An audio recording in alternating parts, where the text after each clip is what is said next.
Han is a UIUC, and he's an expert on various topics in trustworthy ML. And today he's going to tell us about multitask learning.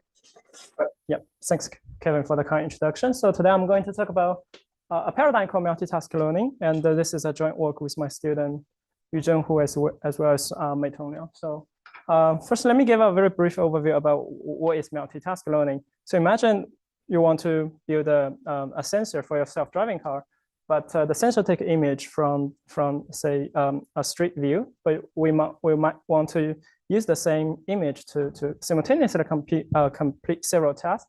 For example, the first task can be pedestrian detection, and also at the same time I want to count how many pedestrian are there around the current self-driving car. And also I may also want to understand what's the depth of different pixels in the image. Now, conceptual framework in order to achieve this goal is we can take the image as an input and then use a very powerful so-called encoder, imagine using the so-called clip model or vision transformer. And then after encode the model, we get the feature. The feature will go through 3 different branches in this particular example, where each branch corresponds to one specific task. And then at the end of the task-specific decoder, we then sum all the loss together and then backprop in order to train the model parameter, right? So you can imagine the main advantage of using this type of approach called multitask feature representation is if tasks they are related to each other, then potentially by combining all the loss together, I can effectively increase the sample complexity for learning the encoder. So that means I can try to learn representative or rich representation, which can be simultaneously used for many downstream tasks. And the computation-wise, that means we just need to maintain a single model simultaneously for k tasks. So here k, you can think of the number of k to be roughly from 10 to 100, right? It's much computationally efficient than maintaining a separate model for each of the tasks we want to tackle. But there's a potential downside, the so-called negative transfer in the literature. So what does negative transfer mean is basically, it's not always good to blindly combine all the data sets, all the tasks together, and then train an overall model over it.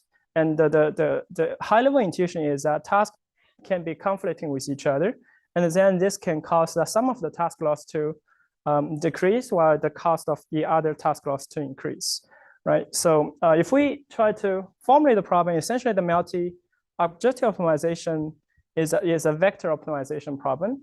And so here we use, again, k to denote the number of tasks we have. And then for each task, it's essentially a scalar loss. And in general, the loss can be different for different tasks at hand. So some of them can be cross entropy, the others can be mean square error. But the vector is not every pair of vector is comparable because there does not exist a total ordering. So what happens in practice is practitioner will pick the so-called preference vector W. So here W is constrained to the probability vector without loss of generality. And then the intuition is that if we fix some of the component of W to have larger weights, that essentially means we pay more attention to the corresponding task. Now, once we have picked such a preference vector, we can reduce the original vector optimization problem into a scalar optimization by putting each weight Wi to one of the corresponding loss. And here, for each of the loss, we essentially just use the empirical loss minimization. And the model parameter here we want to optimize, the first one is G. G essentially parameterizes the shared encoder, which is going to be used by multiple tasks simultaneously. And then at the same time, for each task of interest, we will learn a separate called task-specific predictor. Basically, HI here, you can imagine after taking the feature from G, will just spit out the corresponding prediction for the ith task. Great. So geometrically, if we just use a 2D example to illustrate the intuition here, we can plot the so-called feasible region for the underlying problem.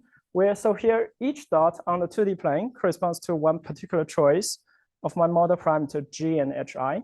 And once I pick such a configuration of the encoder as well as the task-specific header, I can measure the corresponding loss simultaneously for k task. And then this corresponds to one particular point on this 2D plane. And if I enumerate all the possible configuration of the encoder as well as task-specific header, I can plot the shaded area, which corresponds to the feasible region of this multi-objective optimization problem. And then on this figure, I actually essentially only care about the boundary because that corresponds to the so-called Pareto optimal, aka the optimal solution we can try to achieve. And whenever we pick a preference vector W, geometrically that means we are trying to use a linear hyperplane with W as the normal vector, and then try to cut the feasible region. And the cutting point will be the corresponding optimal solution we're trying to achieve under the given preference vector W, right? So it seems there's no loss of generality if we just use this kind of the so-called linear serialization to tackle the multitask learning problem if we play with the 2D example, which is the same. But in general, there can be some limitation, at least theoretically, using this linear serialization.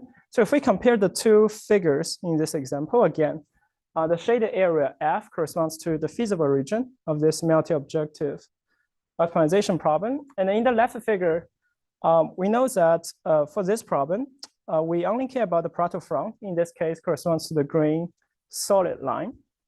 And then the left figure is a convex in terms of the feasible region. So that means I can always achieve every Pareto optimal solution by designing the corresponding preference vector W, because the boundary is convex. But now if we make a comparison to the right figure, then the boundary of the feasible region on the right figure is non-convex, and that creates the problem, because if we still stick to using simple linear serialization, then the cutting point cannot trace out all the intermediate solution between the endpoints A or B.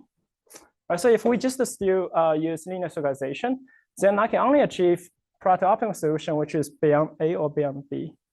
But in practice, that means if we look at the solution of A, that corresponds to, so we're doing a pretty good job in terms of minimizing the first task, but at the same time, we pay a potentially high price for the second task.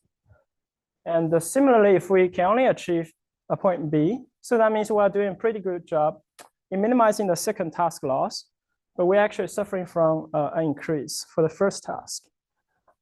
Ideally, people, at least practitioners, want to achieve a point between the curve of A and B, because that means we are actually trying to balance out the two laws simultaneously.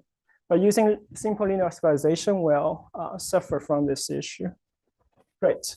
Now, the question is, if that's the case, indeed happening in practice, what kind of like an algorithm technique can be used to at least mitigate the issue? And one very simple heuristic idea is, what if we randomize the choice of the preference vector during the optimization? To see, intuitively, the reason why we are stuck in with A or B is because we're using a fixed linear hyperplane with a fixed normal vector to try to cut the feasible region. But now what if we can actually change the hyperplane during the exploration, and potentially that can be helpful. And that leads to a simple starter, essentially just to randomize the choice of the preference vector. And in particular, the only thing we need to change is in each iteration, instead of using a fixed preference vector, it's sampled from some underlying distribution. So here the underlying distribution can be, say, we define normal distribution over the probability simplex, or Dirichlet prior over the probability simplex, and then we sample the preference vector, and then use the preference vector to combine it.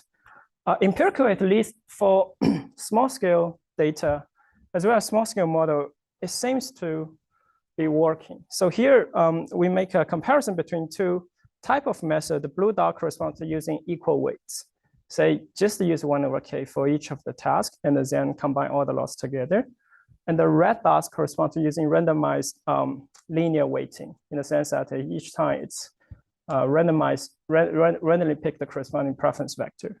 So empirically, we see on all the three experiments, the red dots actually were able to achieve better solutions simultaneously for the two tasks. So here, the both axes corresponds to the task accuracy. So if, yes? What is varying along the line? Like, is it like the number that? Oh, it's actually through the optimization trajectory. Oh, I see. Yeah. Read it. Right. And also another metric, which is probably potentially more indicative, is check the variance of the gradient norms. So the intuition is that if the gradient norm is small simultaneously for all the tasks, so that means the converged solution actually is being close to local optimal simultaneously for all the tasks. On the contrary, if the gradient norm is very large, so that means some of the tasks is very close to convergence, while at the same time, the solution for the other losses is pretty far away from convergence, right? Because no matter whether the loss is convex or not, the gradient norm is a first order criterion to check the convergence. And again, so if we compare these two type of methods, we see using randomized weights indeed leads to much smaller gradient norms, indicating that it helps to converge a solution, which is strike the right balance across multiple tasks. Yeah, I'm just curious. So in the second one, like this, the difference is very stark, right? Whereas like in the first one, it's like noticeable, but like not nearly as stark, right? Is there a reason that one metric did? Probably the scale of the loss for different tasks might be different in the sense that even if there's only slight difference in terms of the loss or accuracy, but the gradient norm has a pretty large difference. Great. Now, but this kind of like heuristics still have two issues. The first one is it's not clear whether using randomized weights will lead to convergence. And the second one is actually, even if it converges, it's actually not clear whether it will converge to a Pareto optimal solution. Right, and then in the literature, at least in the past decades, there are actually a line of work trying to tackle these two issues, at least in the hope to tackle these two issues. And the main idea is that it's similar to using randomized weights, but using the so-called adaptive weighting scheme. So the idea is that we still change the convex combination or the preference vector at each iteration, but under some principle. So one of the representative methods is called the multiple gradient descent algorithm. It dates back to 2012. And the idea of this multiplicative gradient descent is that, so here, each of the GI denotes the gradient of task G1 and the G2. And then in order to find descent direction under each particular configuration of G1 and the G2, so MGDA asks to find a direction D, so that if we follow this direction D, it actually maximizes the decrease even for the worst case task. So that's a max-min problem. So here, the inner product between GI and the D is the directional derivative or directional gradient, which is the first order improvement for the ice task. And then the argument here is that we should try to find a direction which helps to make the best improve for the worst task. So that's the primal formulation. If we turn to the dual space, so we actually realize that equivalent to this problem is trying to find a preference vector alpha, so that if we use alpha to aggregate all the gradients, it has the smallest norm. Right. So if we compare this kind of dual problem perspective with the randomized weighting scheme, you see that it's actually also using the so-called adaptive weights. And in the sense that for different GI, at each different iteration, we are going to find different alpha to combine those different gradients. And geometry, that means we're trying to find the projection of the gradient into the subspace spent by Zen. Yes. Yeah, that's still fine. You mean they're on the same side, right? I mean, what if they are, completely opposite? That's like you see that your mean line is just like perpendicular to both. Yeah, that's what would be the case. If the two loss complete a different direction to each other, then the optimal solution would be 0. But that's a criterion. So it's the KKT criterion for multi-objective optimization. If we can find a preference vector such that this term becomes 0, then that corresponds to a point. Because the meaning of this point is essentially I cannot try to improve simultaneously for all the loss. So in your example, that means if I make some movement, I either suffer from one of the loss or the other. Right. Great. So okay, so that's the yes. Just to keep going a little bit on Joey's example. So like if you have if not all of your gradients are contained in the same half space, is it always just best to return 0? Because you kind of have to get something negative, right? Yeah, so but the criterion here, the goal is just to converge to a Pareto optimal solution. It doesn't care about which point it converges to. Oh, I'm just saying, like, if you don't have this geometric condition that all of your gradients are sort of in the same-ish direction, then you can't move, right? Yeah, you mean they are not in the same direction, or what's? Oh, just like if the primal problem has like non-positive value, then you will just not move, right? You will always choose d equals 0. That's right. So, yeah. And I think the only case, going off Joey's example, that the primal solution problem has positive value is if they're all in the same half space, right? Because otherwise, like, you have to get one of them wrong. Yeah, that makes sense. That's right. But yes. I guess in practice, you would expect them to all be sort of in the same direction. So right. Okay, great. So, so that's actually one of the representative methods, but there are many different follow-up variants trying to propose different kind of criterion, because it's unclear why we care about the worst case task. You can actually definitely choose another criterion to optimize for. But what people find, at least researchers from Google, they like to implement this kind of method and then scale it to very large scale models, potentially like hundreds of millions parameters, even to billions, and also over a large number of tasks. And what they find is quite surprising in the following sense. So here, if we look at the left figure, each blue dot corresponds to using a fixed linear scalarization, in the sense that each dot here corresponds to a fixed preference vector, and we can actually try to enumerate all the possible preference vector if the number of tasks is small, right? And then they plot this approximate Pareto front, and then they also compare to multiple different adaptive weighting algorithms. What they find is indeed, so those algorithms tend to achieve a point which strike the balance between the two tasks. So here each task is a machine translation problem, and then they compute the cross entropy loss.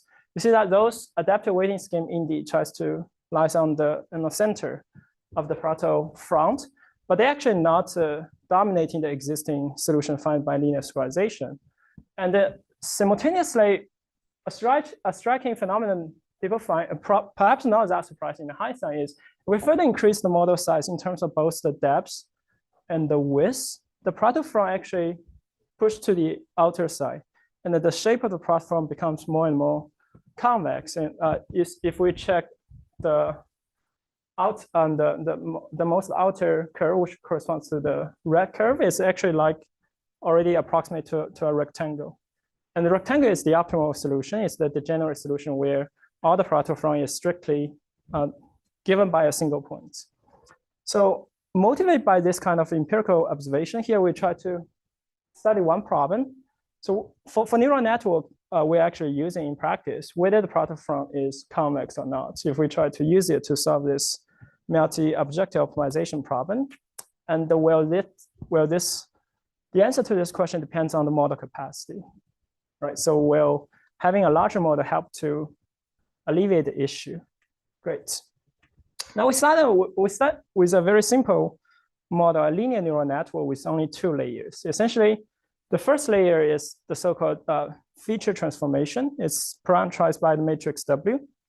And then for once we get the feature for each of the tasks, we learn a separate prediction head. It's called AI. AI is essentially try to take the feature X transpose W and then make a prediction based on that, right? So that's a linear model, a 2-layer. But if we restrict ourselves to just a linear neural network, this is with a loss of generality, because we can always reduce multiple linear layers into just one, right? So it captures the general linear neural network phenomenon. So here, let's use X as the input matrix of shape n by p. P is the dimension, and then K is the number of tasks. So here, a key parameter is Q. So Q is the number of hidden neurons in the representation layer, say the second layer, after linear transformation given by W. So the shape of W is P by Q, right? And then we study regression problem in the sense that for the I's loss, we just compare the prediction error, X transpose W AI, to the distance of YI, and see how far it is away from the ground truth value.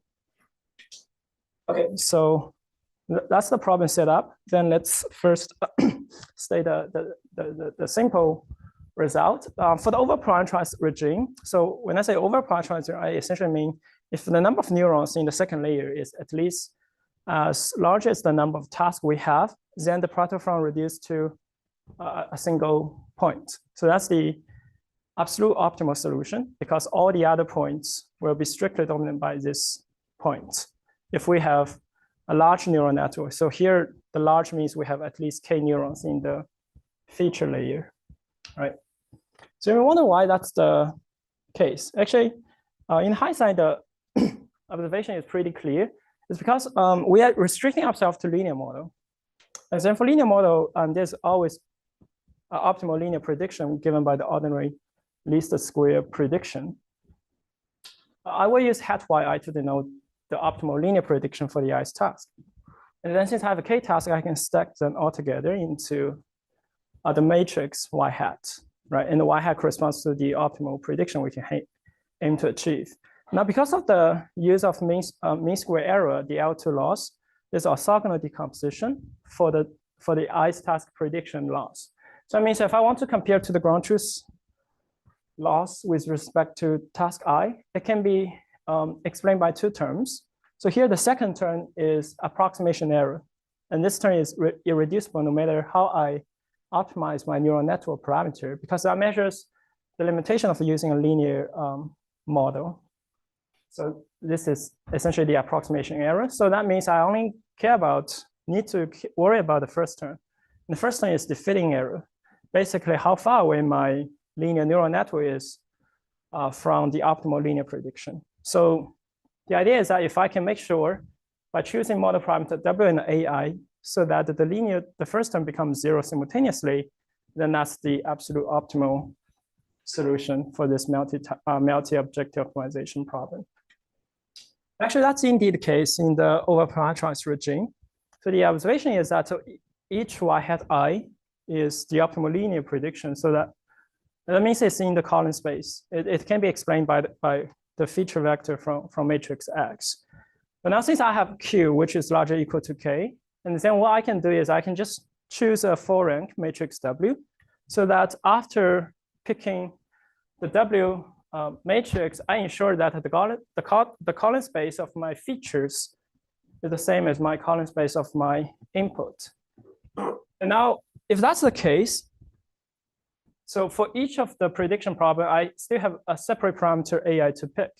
And the number of free variable in AI is Q, but the number of equation I have is only K. So that I can always pick a configuration of A1 through AK, so that this fitting error is 0 simultaneously. And the only error I have is the approximation error. Right, so that means in the over-parameterized regime, we actually do not need to worry about whether the Pareto from is convex or not. That means if we can afford to increase the capacity of my neural network, then actually it doesn't matter whether I use adaptive weighting scheme or using just a single linear squarization. Now, in the under-parameterized regime, so what will happen? So here, let's start with two extreme cases. So the first one is extremely under-parameterized setting, in the sense that we only just use a one-dimensional feature, Q equals to 1. And the second one is only milder under-parameterized regime, in the sense that Q equals to K minus 1. We are just fall short of 1 neuron. And so the theorem basically shows that in general, under either cases, the Pareto from is non-convex, unless certain condition holds. So in the extremely under-parameterized regime, we can define the matrix G, which is the grand matrix given by the optimal linear prediction y hat. So note that G is model independent because it only depends on the underlying data we have. So only in the case that when G is doubly non-negative. So by definition, G is positive semi-definite. And the only constraint we have over G is that it needs to be element-wise non-negative. If that's the case, then the Pareto from will be convex. So that means actually we can use G as a measure of task similarity, right? Because each element of Gij, is essentially the inner product between y hat I and y hat J. So if every element of G is non-negative, that means all the pair of tasks, they have positive similarity, and the similarity is defined in terms of the optimal linear prediction, then I'm good. But for the other case, in the milder under-parametrized regime, we still have a corresponding task similarity measure, but in this case, it's given by a Q, which is the inverse of G. And I say, for the same, I want the Q matrix to be doubly non-negative. So that means actually it's not always possible to have a universal definition of task similarity, at least in this linear case, right? Because the measure of similarity change from G to Q. If we change our model, this our long-term pursuit say, is that possible to define a universal definition of task similarity in the sense that we use this similarity measure to decide whether to include one task or not. But this theorem basically says that it's actually not possible without talking about underlying model, because the similarity measure depends on what's the underlying model we are going to use. Okay, so for the sake of time, I will just briefly go through the intuition why it's non-convex, and also give a geometric actualization about what's the shape of the Pareto front. Again, we start with the optimal linear prediction y hat I, right? And then the key observation is for every fixed W, the problem becomes decomposable in the sense that the optimization for each AI is independent of each other, given each W. And since we restrict ourselves to study linear model, then for every fixed W, I use Z to denote the feature matrix we have in the dimension of like M by Q. Then for every fixed Z, we can actually compute the optimal prediction for AI star, because it's again a linear problem. If we plug in the optimal AI star to the original multitask optimization formulation, we arrive at this problem. But this problem has a very nice geometric meaning, because this matrix, the hat matrix or the projection matrix, project to the column space of Z. So the geometric meaning of this optimization problem is for each y hat I want to find a subspace. So that I want to minimize the projection distance simultaneously for every task I. So because it's a projection matrix, instead of like searching for W, it's equivalent to say, let's just search for subspace. And the subspace have a corresponding projection matrix PZ. And then I want to find PZ maximize simultaneously for the k-dimensional projection problem. Right, great. Okay, so the next step is, let's start with a simple case. So suppose we only have one neuron, Q equals to 1. Then the projection matrix is parameterized by V times V transpose, where V is a unit vector. And then I just do a simple change of variable to define S as a linear transformation of V. Okay, right? So now I want to characterize what's the shape of the Pareto front in terms of S. And then, so what we realize, if we define a quadratic form in terms of S, so for example, S transpose this square matrix, pseudo inverse of the square matrix times S, by definition, that's V transpose the projection matrix defined by Y hat. But since it's a projection matrix, it's contraction, it cannot expand the norm. But V is a unit vector, so that's upper bound by 1. But in terms of S, that's a k-dimensional ellipsoid. Because the dimension of S is k. And this is a quadratic form with a positive semi-definite second order term. So that's an ellipsoid, right? And then the key observation here is that this ellipsoid is invariant. If I just flip the yi hat, say multiply by -1 simultaneously for all the components, for all the data. So that means actually the true Pareto front will be a union of 2 to the k ellipsoid. And that creates the issue, because in general, the union of ellipsoid, the boundary of the union of ellipsoid will not be convex unless this exists one ellipsoid which strictly includes all the other ellipsoid in the interior. And that precisely corresponds to the criterion we start at the very beginning when this matrix is doubly non-negative. If this matrix is doubly non-negative, that means there exists the largest ellipsoid which encloses all the others. But in general, it's not going to be the case. So we see that in this simple example, we have 3 different tasks. And then we visualize the Pareto front. In this case, will be the union of 4 different ellipsoid. And you see that for the intersection point of the union of 2 ellipsoid, it's still a Pareto optimal solution that cannot be achieved through linear scalarization. Great. So that's the intuition of the proof. But now you may ask it, so linear model is very restrictive, but we have similar kind of observation for nonlinear models. Partially, yes. So what we also show is that if we go beyond linear model, in the sense that for the first layer, I use general ReLU activation. So everything is the same, except that for the common feature, I have a component-wise activation given by the ReLU function. As I want to see whether in this case, the Pareto front will be convex or not. So the theorem basically shows that if we can afford to use a very large neural network in terms of width, and here the width is lower bound by n times k. Oh, it's actually a width of n times k will be sufficient. And then again, we have similar observation in the sense that the Pareto front degenerates to a single point.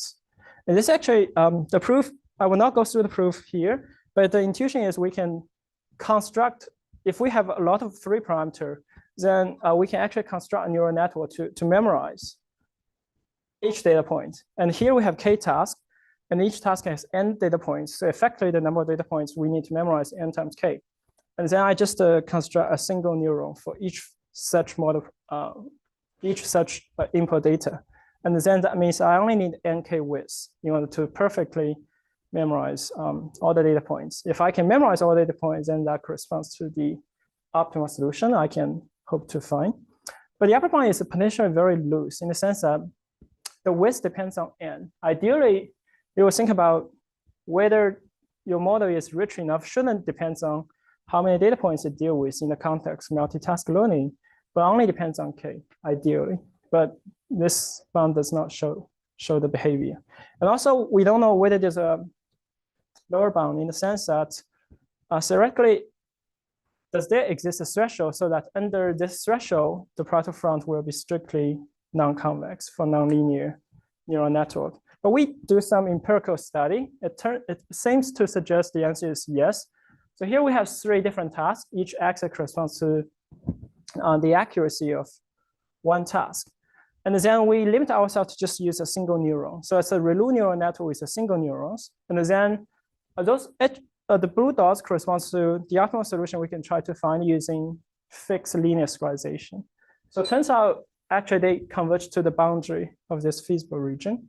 So as a comparison, if we use adaptive weighting scheme, again, they tend to converge to the interior solution of those feasible regions, suggesting that indeed, actually, they can try to at least explore some of the region which cannot be explored by using a simple linear, yes.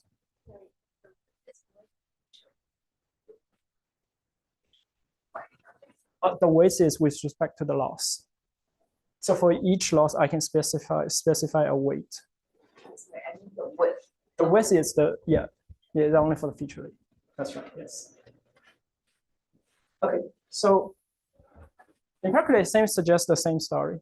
In the sense, in the case of Q equals to 1 and K equals to 3 for nonlinear model. Okay, so you may wonder then how to rescue if we, in practice, cannot afford to build a very large scale neural network. So one simple idea is that we use randomization. Because if the Pareto front is non-convex, we can always use randomization to convexify it in the following sense. Suppose you can maintain 2 neural networks simultaneously, and then we just randomly pick one of the neural network to make a prediction. Say S here is a uniform random variable between 0 and 1. T is any threshold you want to choose. And then each time you draw instantiation of S and then decide whether to use the first or the second neural net to make prediction. Because of this construction, it's very easy to see that the expected loss of this randomized classifier is a convex combination of the corresponding loss for the 2 neural network. Now, because of this convex combination, that's essentially convexify the feasible region the model can achieve. But the downside is this model requires us to simultaneously maintain multiple neural network. So in terms of space complexity, actually does not help. Is that possible to actually also fully explore the protofronts just using a single neural network? So luckily the answer is yes. And it's a technique called Chebyshev scalarization. The idea is that instead of using a linear summation of all the task laws, here we need to pick a preference vector W. But now we replace the linear sum with a max. So that's a min-max formulation. In the sense that I try to find the model parameter G and HI so that it minimizes the maximum loss under the scaling given by Wi. So actually, this formulation appears quite often recently in the literature. Actually, there's a life work given by Nika, which formulate this problem in the context of multi-distribution learning. It appears, for example, you can interpret the problem as we have k distributions and want to, in distributional robust optimization, we want to minimize the worst case error for one of the k distribution. It also appears in fairness. For example, one of the laws can be the empirical risk minimization, whereas the other loss is some notion of statistical fairness as a constraint. Right. So why this kind of formulation, minimax formulation, will be helpful? It's essentially, it has been shown actually 40 years ago that for every weakly proto-optimal solution, there always exists a preference vector W, so that this solution corresponds to the min-max solution under W. You can roughly make sense of it because, for example, in a simple case, if all the W equals to 1, the solution of this min-max problem will be a solution which balances all the task laws. So that means the solution will be the intersection of the diagonal of this positive oscillant with the feasible region. Now, if I want to fully explore all the proto-optimal solutions, then I can just properly scaling different W so that after scaling, it becomes the intersection of the diagonal points. Right, so that simultaneously solves the two issues. So first one, we know that it will converge to a proto-optimal solution. And second, we can control which point we try to search by choosing different W, right? So, okay, so the last question we want to answer is, if that's the formulation, how can we solve it in practice? And it's actually pretty, appears a lot of times in online learning, essentially by framing it as a two-player game in the following sense. So the solution will be equivalent if I replace the max to be max over a probability vector lambda. That's not a loss of generality. And then I can interpret it as a two-player competing a zero-sum game. The first player is my model parameter, and the second player is lambda, which is a probability vector.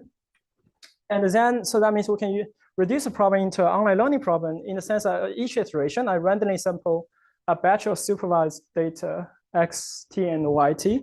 And then I apply projected gradient descent for the primal player, which is the model parameter, and exponential gradient to the dual player, which is the weighting vector lambda. So the exponential gradient descent is also known as multiplicative weight update or the hedging algorithm in online learning. And in terms of formula, it's also very simple. For the model parameter, I just do gradient descent. And then for the dual update, I use this multiplicative weighting. It's actually one instance of mirror descent when we choose the Brigman divergence to be the probability simplex. And now since we reduce it to online learning problem, you will wonder how can I get an offline solution at the end? Because at each iteration, I get one model instance parameter theta t.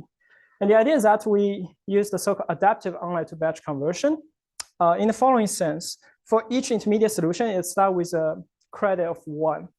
And then whenever during the iteration, I find a new solution which strictly dominates the existing solution in the proto-optimal sense, then the credit will be moved from the original solution to the dominating solution. So let me use an example to illustrate the idea. In the end, the offline solution will be a convex combination again of the intermediate solution, but the convex combination coefficient will be given by the accumulated credits of each intermediate solution. For example, at the first iteration, we get theta 1. Now, theta 1 has a credit of 1 because every point starts with a credit of 1. In the next iteration, I find theta 2.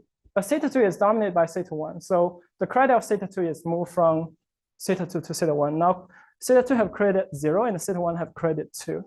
And now next iteration, I find theta 3. And I realize theta 3 actually strictly dominates all the previous two solutions. So the credit of theta 3 will be 3. And then the credit of the previous two solutions will be 0. Now I get theta 4. And theta 4 actually is not comparable to theta 3. So it has to stay with a credit of 1.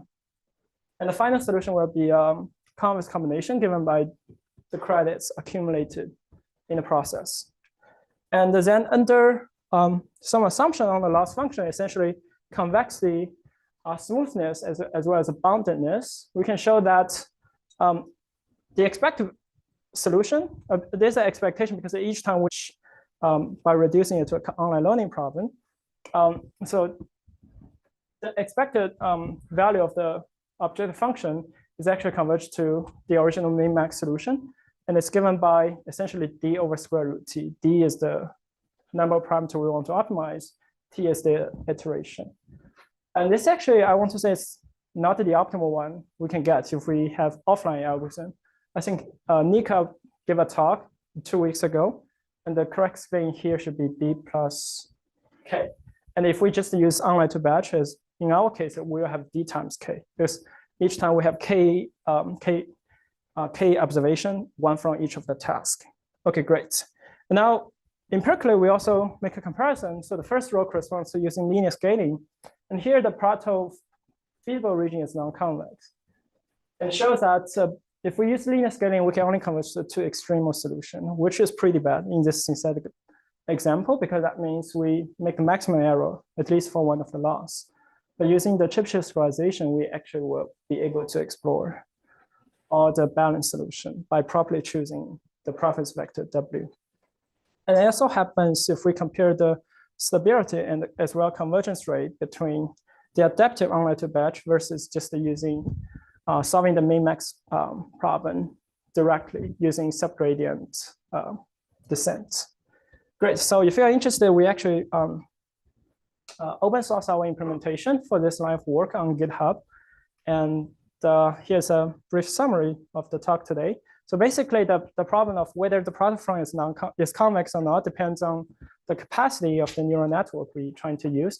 If we can afford to increase the capacity of a neural network, then we probably do not need to worry about non-convex issue, at least in the linear case. And then if we cannot afford to use a very large scale neural network, so what we can do is we can either use randomization if we can actually pay the space complexity, or we can use Chebyshev scalarization. And Chebyshev scalarization solves the issue by actually allows further controllability about which Pareto optimal solution we try to find. So there are still a lot of open questions. For example, the whole analysis depends on a lot on the choice of the loss, the mean square error, because that's give us orthogonal decomposition. The same thing is not true for a cross entropy loss. And also, so we show there's a phase transition for linear models, and the critical value is k, the number of tasks for the width of the neural network. It's unclear whether there's a similar phenomenon like phase transition between convexity and non-convex Pareto front for nonlinear neural network. And with that, I want to thank for your time for listening to the talk.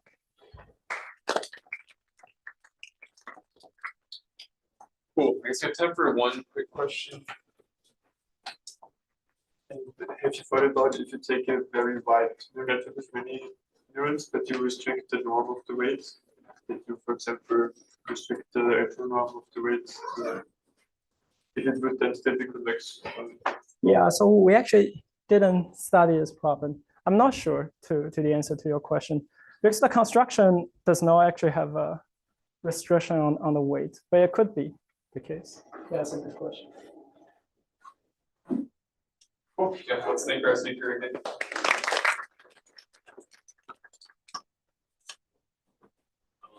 Yeah, next up we have CJ. CJ's like colleague at UT. He's done a lot of awesome work.